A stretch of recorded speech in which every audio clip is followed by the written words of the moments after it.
Okay, as promised, here's a quick video of how to remove your front pulley. So what you do is you go online, you find this Park tool. It's a crank arm puller. You just kind of thread it in there a couple times.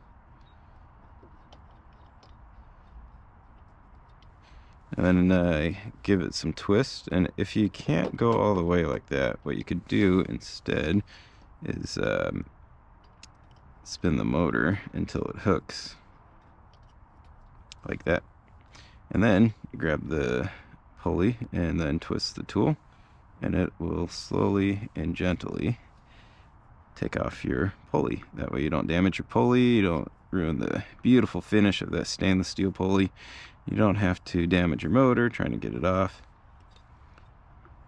It's as easy as this.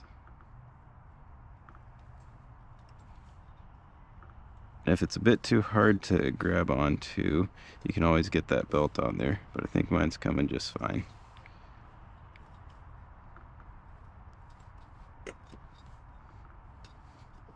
There we go. And that's it. No damage to the motor or the pulley.